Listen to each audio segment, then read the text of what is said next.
You heard it from me first. I believe the world of motorsports is going to be set on fire this upcoming weekend in the United States of America. And here's why. The NASCAR Cup Series is going to head out for round number 11 at the Kansas Motor Speedway. And then the Formula One World Championship Series, after a month-long spring break, went to Baku. Total disappointment race, and now they're turning the page and heading to Miami for the second ever time. Last year was a meh race, but last year the field was so spread out, and this year it's gotten a little bit tighter, so the racing product is going to be a lot better, obviously. So I'm looking forward to that, and so should you. And today I'm here to give y'all my full-on predictions on how things are going to play out in both Kansas and also Miami. And for this week, we're going to change something up for the Pick 5 contest. I got two cards right here, two driver cards, and we're doing 5 for 5 or 4 for 5. If you win 4 for 5 or higher, you're going to be in the drawing for one of these or both of these hero cards. It's not a NASCAR, it's a Formula One hero card. And all you got to do is put your top 5 in for the NASCAR Cup race only. Formula One's kind of predictable. But here are the cards. Lewis Hamilton, or Sir Lewis Hamilton, and George Russell.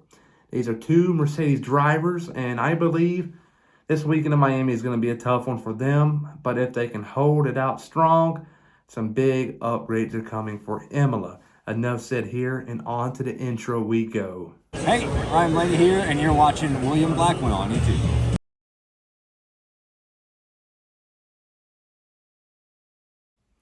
NASCAR heading out to Kansas is a big deal, and here's why.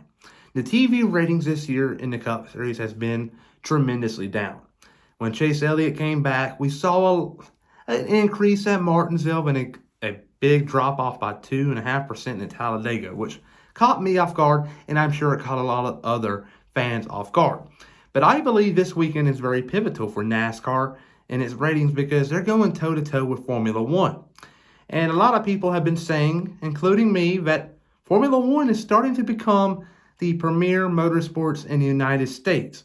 And NASCAR is holding on for dear life. And what they need to do this upcoming weekend is to have a phenomenal racing product, which I'm sure they will have, but also blow it away in the TV ratings. So tell your friend to tell a friend to watch the NASCAR Cup Series race at the Kansas Motor Speedway. It's going to be an epic one. But here's how I think it's going to play out. Winning this Sunday's race at Kansas is going to be the one car of Ross Chastain from Trackhouse Racing. I believe he's going to be good here. He got his first career Truck Series win here back in 2019, if I'm not mistaken, for Nice Motorsports in the 45 car. He's obviously got what it takes to win here. He's getting better every single week, and he's one of the few drivers I mentioned 1 week ago that can go toe-to-toe with the Hendrick Motorsports camp. So give me Ross Chastain going to victory lane. Second place is going to be young money, Kyle Larson. Kyle Larson is a driver you can never count out here at the Kansas Motor Speedway. I am looking forward to seeing what he's going to do because he is going to be the guinea pig when it comes to testing things out. Is a top line going to work early on, or are you going to have to wait for it? Kyle Larson's going to be the guinea pig and give every single teams and drivers the knowledge they need to have to make some type of setup changes and stuff like that throughout the race. Third place, though, is going to be Denny Hamlin. I'm a strong believer of Denny Hamlin turning around this season and also NASCAR because he's got a podcast, Action Detrimental, and I'm a big fan of it, and that's what made me a big fan of Hamlin lately. He speaks the truth. And he said a couple of weeks ago on his podcast he's going to go on a tear in late April and the whole month of May. So far, besides Talladega, I'm liking what I'm seeing. And Denny Hamlin can very well come home third. And third place for Denny Hamlin. And what I meant, he can also say NASCAR, not obviously by his comments, but he can break up the Hendrick Motorsports domination. I said Ross Chastain will, obviously, by winning. But if he doesn't, I believe Hamlin will be right there with him. So there you go. And plus, they got a little rivalry going, so that's keeping the sport somewhat entertaining. Fourth place is going to be Tyler Reddick, and we all forget the fact that 2311 Racing was quick here a year ago at both races. The first one, we saw the 45 of Kurt Busch go into victory lane. The second one, we saw the 45 of Bubba Wallace come into victory lane. That one right there was interesting because it was pretty much, we can say the 23 car went to victory lane. The whole team, including crew chief Booty Barker, went over to crew chief that car for that race, and they went to victory lane.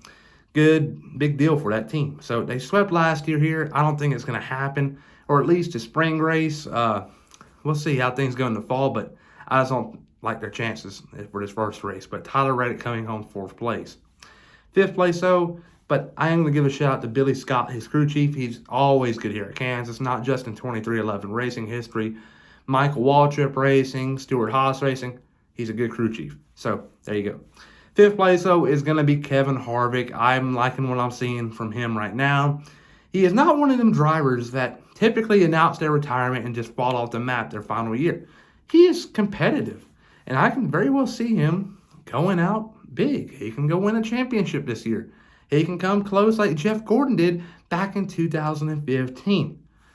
Will he pull the plug and win the championship? I don't know. Time will tell, but I'm liking what I'm seeing from Kevin Harvick, and that's my top 5. Chastain, Larson, Hamlin, Reddick, and Kevin Harvick. My dark horse, though, I had to think about it for a minute. And I thought about Chase Briscoe. He's always been good here in the past in Xfinity. Had a couple of good runs in Cup. But when you think about a mile and a half, you think about a Ford. You think about a Penske Ford. Logano's not a dark horse, nor is Blaney. So it's pretty much an alley-oop. He's tossing it up, and boom, Austin Cindric is my dark horse. He can steal the show this weekend in Kansas. So there you go. There's my top 5 and my dark horse. And now on to the Formula One predictions. This weekend for Formula One is going to be a very pivotal weekend for them because we're a couple of years now into the Drive to Survive effect in the United States of America. And it's going to be interesting to see what the viewership ratings look like from NASCAR to Formula One. From an outsider's perspective, I would believe for the United States only, the NASCAR Cup Series are gaining a little bit more viewership than Formula One. But at the same time, Formula One's on a big channel while NASCAR's on FS1. Will that play a factor? I believe it will, but I think NASCAR just got a little bit of a bigger fan base in the United States. Like I said earlier, help out NASCAR. Tell a friend to watch the race. But Miami this weekend is not rocket science, folks. Who's going to win? It's going to be Max Verstappen. Max Verstappen should have won Baku. Was the quickest car out there in that first stint. And then he pitted, and the safety car happened for Nick DeVries, and it changed the whole complexity of the race because the first stint, Verstappen was quick. The second stint, he got by Leclerc on the restart. And after that, him and Perez were just stalemate. Perez just pulled away out of DRS range and really couldn't do much about it. Verstappen was quick, obviously. They pulled away from 3rd place by a big margin.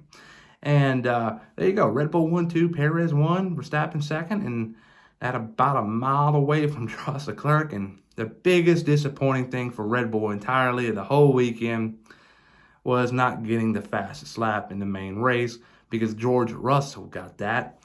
But the biggest talking point of Azerbaijan was nothing that really went on with the leaders. It was about Esteban Ocon, who was so far behind. He was running 9th place, I believe it was, and he was coming into the pits. He was on lap 50, or he was on lap 49 going on to lap 50 to 51. I'm getting it wrong. I'm getting it so wrong here, folks. But he was coming in, and the FIA thought everybody pitted. The commentators did, and everybody thought it was about to end. But what happened was the FIA allowed all of its workers and members and also many photographers onto the pit lane to take pictures for the podium celebrations and so on. But Esteban Ocon came in full speed and had to stop for a brief second and let them get out the way. And eventually he made his pit stop and he finished the race outside the points. But the point is, though, what are you doing, FIA? Oh my gosh, that's the most pitiful thing I've ever seen in my life. A lot of people could have got seriously hurt there, but luckily no one did. Enough said about Baku. Very boring race, but he did have that one thing. Miami, Verstappen is going to win it, though, like I said. Second place is going to be Charles Leclerc. Ferrari this year has been mediocre at best. And last week in Azerbaijan had caught a lot of people, including myself, off guard with the pace they had, especially in the long run, because at the end of the race, we saw Leclerc pull the fastest lap for a couple, maybe about 10 minutes before Russell took it away with the soft tires at the final lap. But though, their long run pace was kind of, I don't know, a good sign for them moving forward. Obviously, they're not where they're wanting them to be, but I think the future is bright for Ferrari. And Miami is going to be hot, and I believe tire degradation is going to be big, and it's going against Ferrari. But at the same time, we got to take weather into account, because it may say right now it's going to be sunny and clear, but it's Florida. Florida can rain at any given second, so you got to think about that also. Third place, though, it is going to be Fernando Alonso for Aston Martin. Fernando Alonso has gotten me and many people off guard this year, not by his performance, but his words. Because in years past, he's been very brutal and harsh to his teammates, where they pretty much hate each other. But right now, he's helping out Lance Stroll on a weekly basis. I would love to know what Lawrence Stroll is paying him to help him out and be a mentor for him. I don't know, though. I think it's pretty cool that they're working together like that, but you just don't see it in Formula One anymore. It's all about everybody hates each other. But he's kind of bringing the sport together. Fernando Alonso is going to get a podium. Simple as that.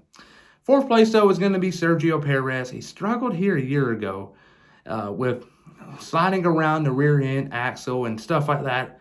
This year, though, I don't know. I think he'll be competitive, but he's not going to get a podium, which he was hoping for. But yeah, moving on, though, fifth place is going to be Carlos Sainz. Carlos Sainz, bad weekend in Azerbaijan. Couldn't get no confidence built up. Left Australia and devastated, completely devastated. Thought he had a good run, possibly a podium after that restart, but the FIA gave him a 10-second penalty, which completely took him out of the points. Devastated. 28 days later, goes to Azerbaijan, struggles. And I believe fifth place there last week was, I don't know, not the best result ever, but at least give him some confidence. Miami's not his best track. Fifth place here will be all right for him, because after that is Imola and Carlos Sainz. I like his chances there. Sixth place, George Russell. Seventh place, Lewis Hamilton. Lewis Hamilton is going to be the most talked about driver this weekend in American All Series without a doubt. He's a very popular driver, and he's also a celebrity to some people. I view him as a celebrity. He's got over 30 million followers on Instagram and crap tons of on Twitter. So there you go. Lewis Hamilton's going to be very popular and very much talked about this weekend in the United States. And he's going to grab the attention of many celebrities and to draw their attention to go to the race. I'm saying game for some reason. I don't know. My words tied up here.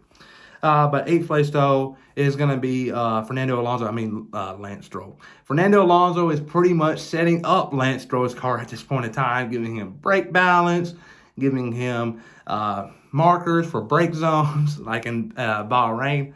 I don't know. I like what they're doing, though. But Lance Stroll in eighth place, though. His time is coming. I believe it's going to happen this year. And what I mean by that is a podium. And Monaco in a couple weeks. Aston Martins, I believe, will be the favorites for that race, folks. Ninth place will be Pierre Gasly. A disappointing weekend for him in Baku, but I believe he'll turn things around. I think Otmar Safnauer has a strict policy. If you're not doing good, you're going to be out. And the drivers are very aware of that, especially Esteban Ocon, who's been struggling. And it's kind of costed the team points in Australia. So he's got to be feeling it by Otmar Safnauer, because he is wanting good results. He is not getting paid to show up every single week just to show up. He's getting paid to make Alpine the fastest car on the grid. And his drivers are wanting to play around on the grid, which is inexcusable. So I believe Pierre Gasly is going to take up the matter and get some points. P9, 2 points so in total. P10, though, is going to be Yuki Tsunoda. I believe he is performing really well right now in the AlphaTauri. And it's going to bring up an interesting discussion this offseason.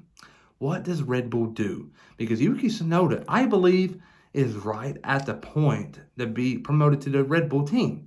But Perez is doing so well. They're going to be in a tough position. Do they look long-term? Well, Yuki, you got a lot of more years, man. Sergio. So we may just boot Sergio out.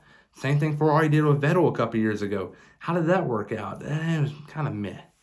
But I'm kind of sure that I'm almost certain that if that were to happen, it would not happen unless Christian Horner and Dr. Helmut Marko found Perez a spot or a seat for the 2024 season. That'd be similar to where Toto Wolff made sure Bottas had a seat in 22, which he did with Alfa Romeo. I believe they are a family-like team, and they're going to make sure every driver is dealt with the proper manner. All right, though, 11th place, Lando Norris. 12th place will be Valtteri Bottas. The Alfa Romeos are disappointing this year. I believe they're actually the slowest car in the grid, and hopefully they can get things going. I really didn't like the new team principal deal. They should have gotten someone a tad bit better. Not a lawyer. Come on now. But maybe Mattia Binotto can go apply for an interview. I don't know. 13th place, Esteban Ocon. He's going to be getting, his seat's going to be getting warm here soon. 14th place, Zhou Guan Yu. 15th place, Kevin Magnussen. 16th place is going to be the hometown driver, Logan Sargent. He's also going to be very popular with Lewis Hamilton, but nowhere near him in popularity. 17th place is going to be Alex Albon. 18th place is going to be Nico Hulkenberg. And the two drivers I see DNF in here in Miami are going to be Oscar Piastri in the McLaren and Nick DeVries. And I can believe it's about time to start the conversation. Is he the new Latifi? And is he going to be replaced mid-season by another driver of the likes of Daniel Ricciardo or someone else like that? I don't know. Time will tell, though. But get your picks in down below for the NASCAR Cup race to be entered into the contest and win these two driver cards of Sir Lewis Hamilton and George Russell. But please give me a like and subscribe, and I'll really much appreciate it. Everybody have a phenomenal week. We'll see you next week.